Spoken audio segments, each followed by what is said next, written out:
Welcome to Strip Cover Lit, where we squeeze the bigger picture out of literature. I'm Adrian Ford, and we are here for part 4 of a 15-part series, chapters 11, 12, and 13, pages 112 through 145, as we journey room by room through Stephen King's The Shining. So what happened in this portion of the reading?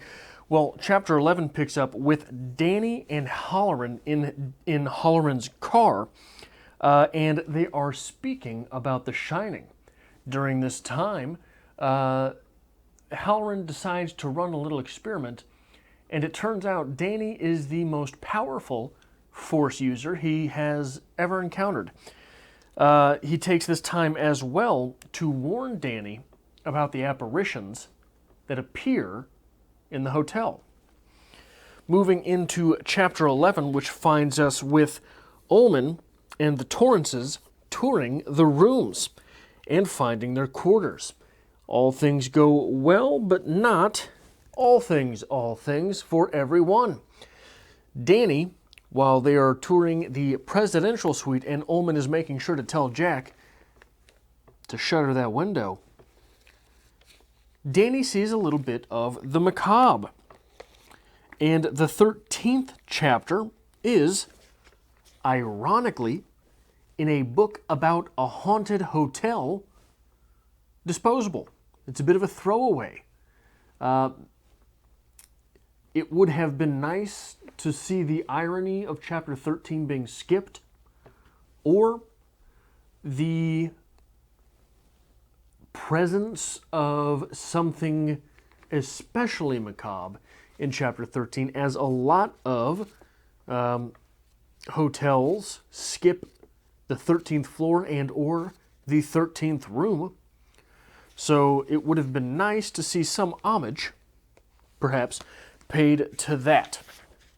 So what is going on here? On page 113, during that discussion of The Shine, we get this. "You shine on, boy, harder than anyone I have ever met in my life, and I'm 60 years old this January." It is during this discussion that it is relayed to us that Halloran has known many people during his life who have at least some touch of this gift/curse. There are many stories that he tells in this section, and it's all sort of... So the thing that's interesting about it is that from Halloran's point of view, it's sort of hands-off, if that makes any sense. It is not a positive, because he can't just go out and predict the lottery numbers. There's no real gift part to this. Neither, however, is it much of a curse. He tells the story about knowing that his brother had died before being informed that his brother had died, which would seem terrible. But knowing that your brother had died is going to happen either way. He was going to be informed that his brother had died either way. He was not going to be able to stop the event. It was just a knowledge before that knowledge was relayed to him. So it is an interesting take on this that we get from Halloran. And in retrospect of much of the rest of the novel, the beginning parts of this novel, there's a lot to be gained from that knowledge from Halloran, because it might have been easy to misunderstand those things such as Tony and the ghastly figure which was standing in Tony's spot at the bus stop right before the Torrances left their home, as something that was not particularly scary, because Danny, being 5, did not react to them in a manner that promotes that type of interpretation. But this is not to take anything from these things. These things are still probably very much frightening. But Danny, at 5 years old, has become so inundated with these interactions, with the afterlife perhaps, with however it is that you choose to frame these creepy occurrences, that he has become jaded to them, perhaps even friendly with them. Still, the occurrences that are happening at this hotel are already shaking him. This happens on 115, which gets into a little bit of context of both of these things. "Am I the only one you ever met?" Danny asked. Halloran laughed and shook his head. "No, child, no. But you shine the hardest." "Are there lots, then?" "No," Halloran said. "But you do run across them. A lot of folks, they got a little bit of shine to them. They don't even know it. But they always seem to show up with flowers when their eyes are feeling blue, with the monthlies. They do good on school tests they don't even study for. They got a good idea how people are feeling as soon as they walk into a room. I come across 50 or 60 like that. But maybe only a dozen, counting my Gram, that knew they was shining." His Gram being his grandmother, who was the only other powerful shine that he had ever met. And they used to have conversations completely between each other in their minds.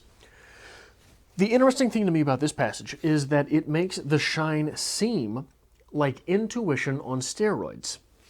There are some people who have, for example, 20/15 vision. There are some people who you can never quite sneak up on because they can hear you no matter where they are. There are some people who always seem to be able to smell something awry. Why mightn't there be people to whom intuition is primed and pumped? This is something that Dan Dennett, from what I understand, goes into a little bit in depth.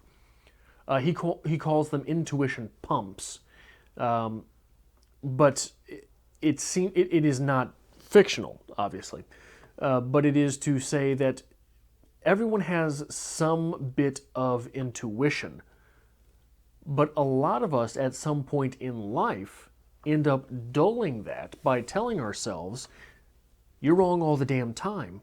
Why would you listen to yourself this time?" Dan Dennett has sort of proposed not necessarily listening to those intuitions, but at least giving them their play. And this seems to be perhaps the way the shine is being presented thus far in this story. And we also receive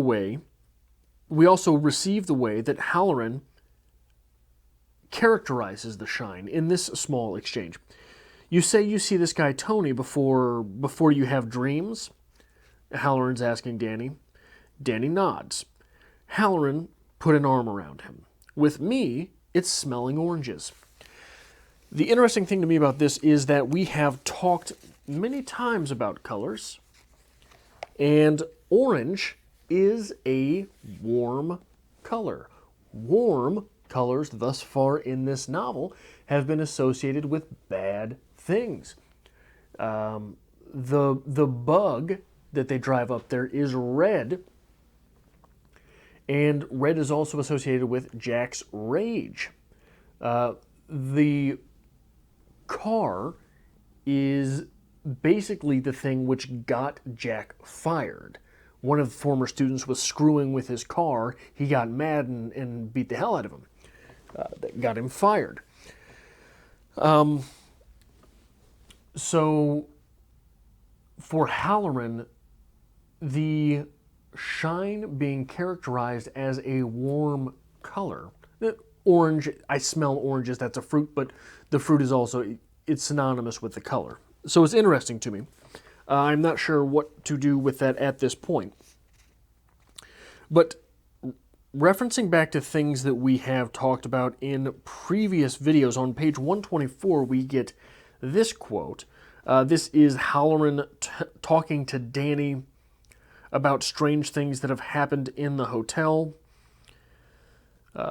He's talking about one of the...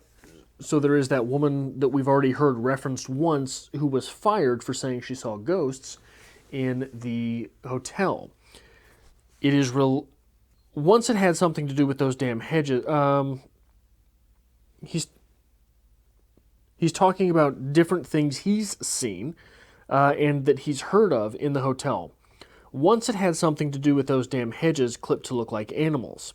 Another time it was a maid, Dolores Vickery, her name was, and she had a little shine to her, but I don't think she knew it.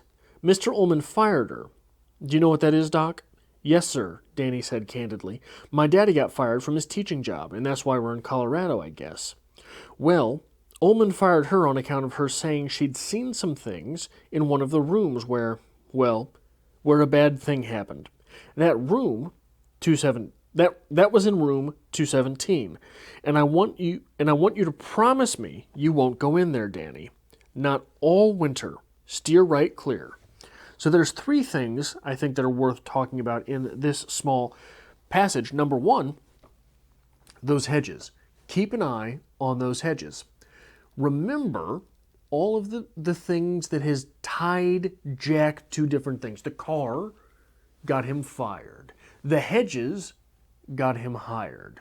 The alcohol got him fired. His friendship with Al got him hired. So a lot of these things are little mechanisms that are flipping back and forth that we need to just keep an eye on and why these associations are popping up between different things. Number 2, she saw ghosts. She saw ghosts in a room where things had happened.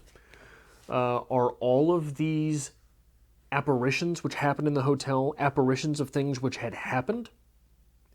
Is that where we're going with it? I don't know at this point. But it is definitely something worth keeping in your mind. C, the third thing worth watching here, room 217. 217 is police code for assault with intent to murder. Bum, bum, bum. So that's perhaps why Stephen King numbered that room 217.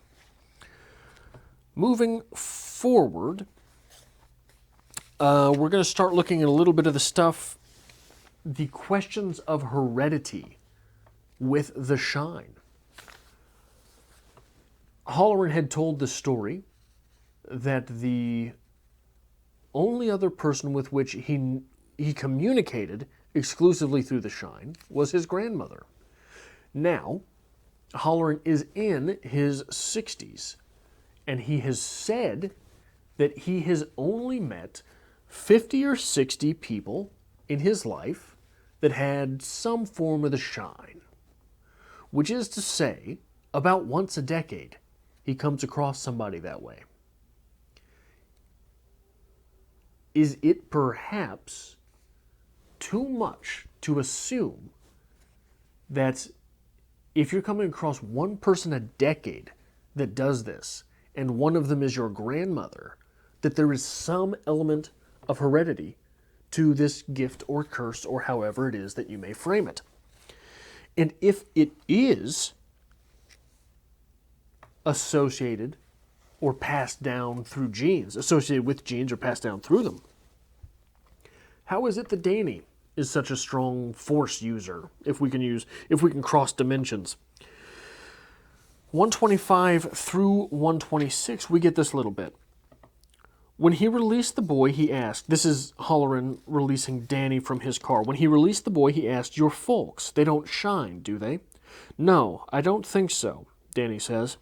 I tried them, like I did you, Halloran said. Your mama jumped the tiniest bit. I think all mothers shine a little, you know, at least until their kids grow up enough to watch out for themselves. Your dad... Halloran paused momentarily. He had probed at the boy's father, and he just didn't know.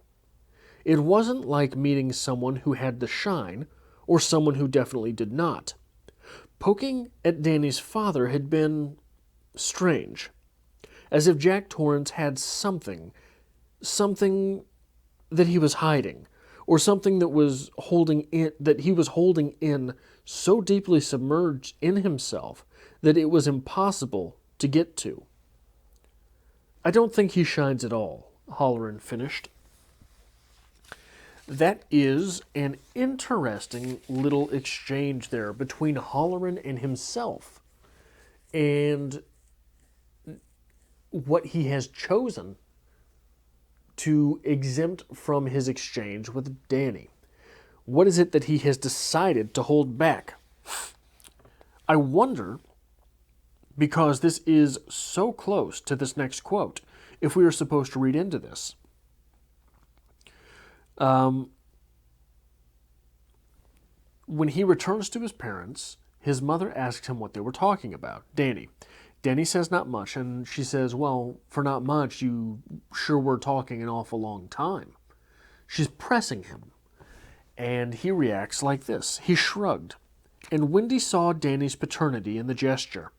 Jack could hardly have done it better himself. What this is this is a character quirk for Jack. Well, I don't know, right? Just one of these. It's hard to say, right? Something very dismissive. And though I hate the portrayal of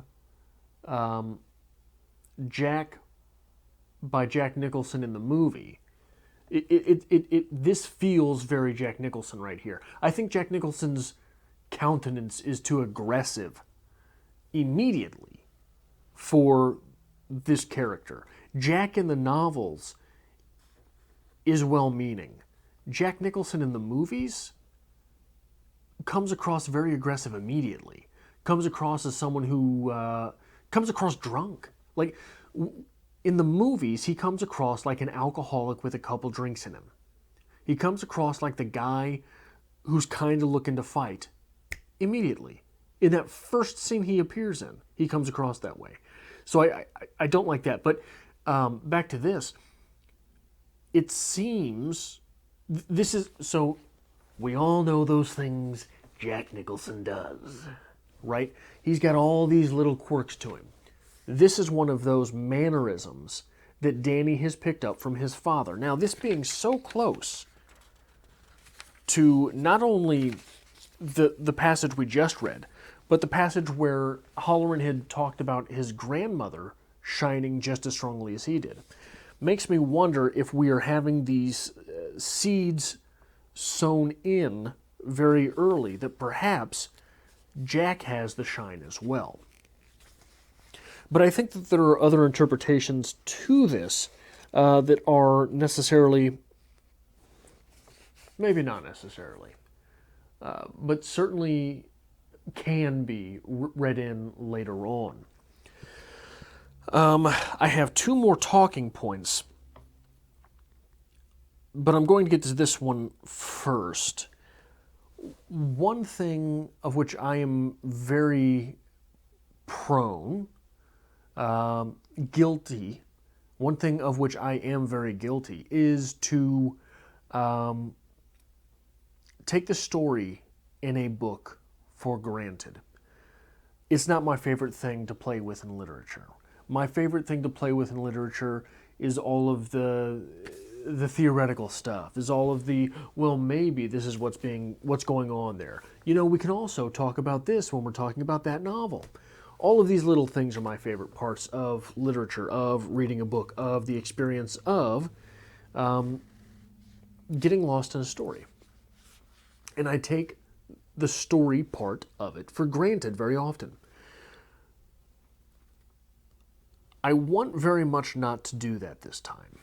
And one of the things that is going to keep me grounded is this little phrase that keeps popping up with Danny.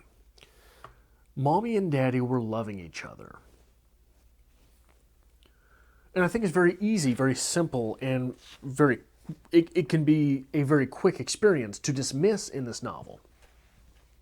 Because of the fact that we are inside Jack's head, oftentimes, and Jack truly does love his son.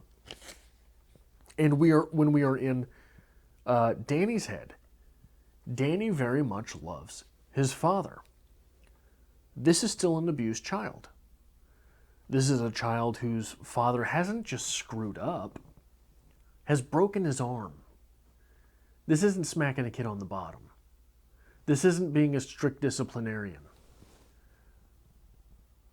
Breaking a kid's arm in a fit of rage gets your child taken from you.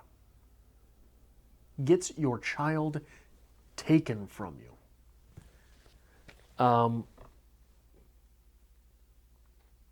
Is there some part of this novel that is contending with that on a subconscious level? These demons from our past, these things which, when his arm was, I think Danny was 3 when Jack broke his arm. I don't think I have any memories from when I was 3. Do you?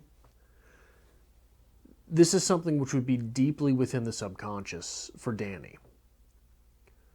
Something that would shape Danny very much whether or not he remembered it. Is there some part of this novel that is contending with that link between father and son that is much different than the Hallmark relationship? Obviously, there's not much Hallmark going on here. This is a Stephen King novel. But that link between the two of them that is possibly there through The Shining itself, is this the past haunting the future generations through the sins of our fathers? Is this that connection in that way being passed down? And I think, look, it's been a decade since I've read this novel, but I think there are some things coming up that are going to make that argument stronger. One of our characters is going to experience a lot less than some of our others. But the last thing I want to consider here is sort of in that same vein. One thing that I have never considered this novel as, in all of the conceptualization I've tried to do with this novel through the years, one thing that I have never tried with this novel is the conceptualization of this story as the family unit versus society and expectation. And here in chapter 13, on page 145, everyone has left. Even Ullman is gone by this point. This family has seen him off down the driveway. They watched until the car was out of sight, headed down the eastern slope. When it was gone, the three of them looked at each other for a silent, almost frightened moment. They were alone. Aspen leaves whirled and skittered in aimless packs across the lawn that was now neatly mowed and tended for no guest's eyes. There was no one to see the autumn leaves steal across the grass but the three of them. It gave Jack a curious, shrinking feeling, as if his life force had dwindled to a mere spark while the hotel and the grounds had suddenly doubled in size and become sinister, dwarfing them with sullen, inanimate power. So here we are as the family unit alone. And let's take the macro of the story and shrink it down to the micro. All the hubbub that just left, Ullman and Holleran and the cooks and the bellboys and all the customers, that's society. That's society. The bug and the mountains and all the people, that's the outside world. Now we're just a family at home. We are mother, father, and child alone at home. And it is a home that will feel simultaneously too large and too small. There is going to be some element of cabin fever in a massive hotel. And while this is playing out, I think if you're here, you probably have some concept of what goes on in this novel. The hauntings in a hotel. It's a haunted house. All that haunting is, conceptually, if we're looking at the family unit, is the outside world, is society creeping into the family unit. When you look at the classic, hell, I mean, you can even break it down to sitcoms. The classic sitcom, what is one of the prevalent stories in a classic sitcom format? We're sitting around a dinner table, and one of the kids has decided to bring something home that they learned at school, and it causes a breakdown in the family unit. Is this just a story of a family alone at home and little elements of society that the family itself has not accepted, or is certainly not accepted that they accept, certainly has not acknowledged that they acknowledge, start creeping in? The social ills of the day rising at the dinner table. Is that all this story really is on a conceptual level? I don't know. I think it's something worth keeping an eye on as we move forward in this series. Speaking of moving forward in this series, I hope to have you back next week for episode 5 as we tackle chapters 14 through 17, which will be pages 146 through 221 in the standard print edition of Stephen King's The Shining.